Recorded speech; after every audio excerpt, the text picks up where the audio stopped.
The depiction of Jerry's post-apocalyptic self, Space Beth's argument with Beth, and the episode's biggest twist all prove that the Rick Morty Season 6 premiere has a complicated relationship with the show's old idea of cool. The early seasons of Rick Morty were not overly concerned with morality.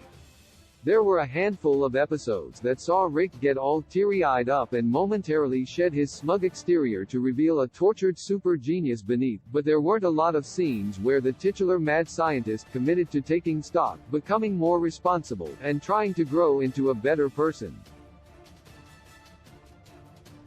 This gradually changed in later seasons of Rick Morty as the show became less invested in cartoony adventures and more interested in the growth and development of its characters. The power imbalance present between Rick and Morty since the pilot was deconstructed throughout Rick Morty Seasons 4 and 5 as the ugliness underpinning Rick's slick hyper-intelligence became more apparent.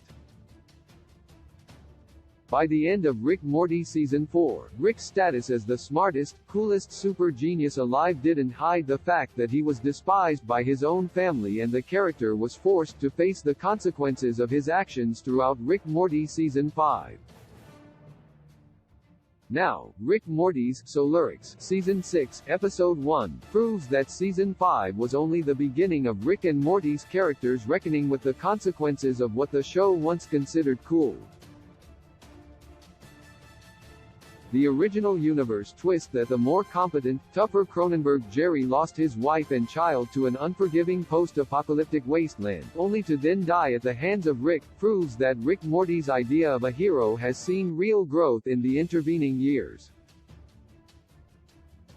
Meanwhile, Rick Morty Season 6's focus on the Smith family working together shows how much the series had left Rick's status as a lone wolf behind, allowing the character to open up to those around him as his amoral, uber-competent original self becomes the villain of Rick Morty Season 6. Rick Morty Season 1's idea of cool. In Rick Morty Season 1, the morality of the show was a lot simpler. Rick, the unhinged super genius who used his grandson to complete amoral missions for his own ends, was cool. The only way a weak-willed pushover like Jerry could hope to become cool was via a cataclysmic event that turned him into a cold-blooded killer.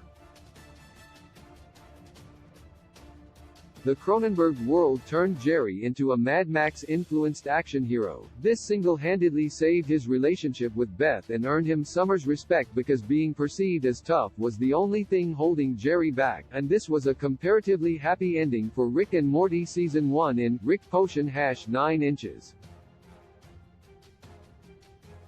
Rick Morty Season 6, however, took this idea apart by reuniting the original Rick and Jerry.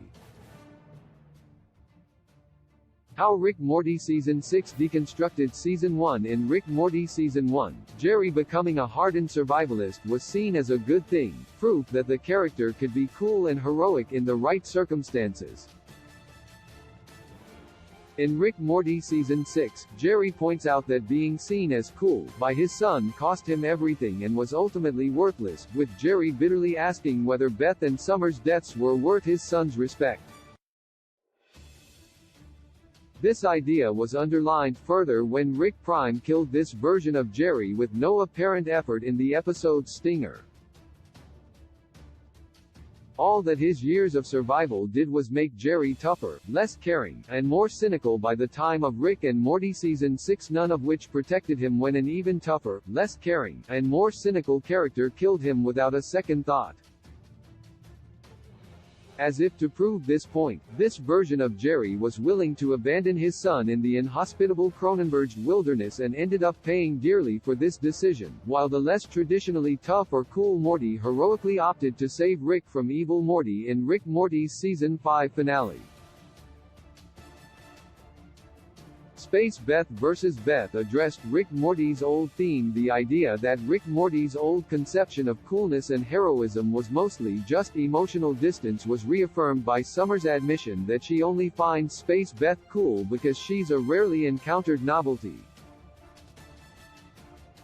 The fact that Summer had to intervene and save both versions of her mother proved, like Rick Prime killing the tougher Jerry, that Rick Morty's old conception of heroic toughness didn't provide a particularly useful skill set.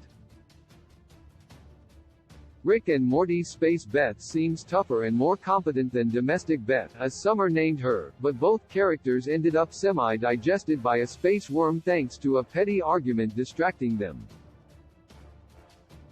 How Rick Morty changed its idea of heroism. Perhaps the most notable refutation of Rick Morty's old idea of cool is seen in the character of Rick Prime, where Rick Morty's villain, Evil Morty, was revealed to be a well-intentioned extremist who wanted to stop endless Ricks from ruthlessly exploiting endless Mortys across endless realities. Rick Prime is a much more unambiguously evil figure who revels in his power and appears to taunt, torture and kill his enemies for no reason at all. The fact that the original super genius Rick is revealed to be the Rick who murdered his family shows that Rick Morty Season 6 has fully moved on from its Season 1 conception of heroism.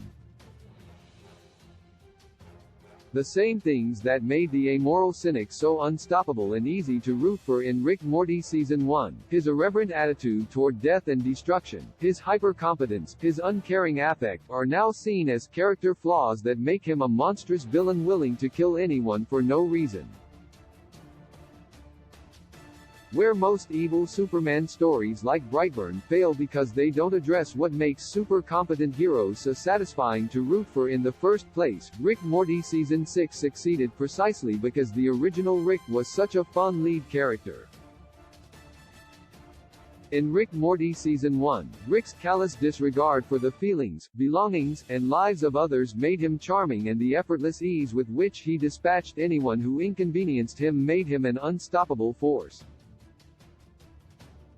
In Rick Morty Season 6, Rick's gradually growing humanity and empathy make him an appealing antihero, while Rick Prime uses the same qualities that once made Rick seem so cool to turn the character into a brutal, inhuman villain.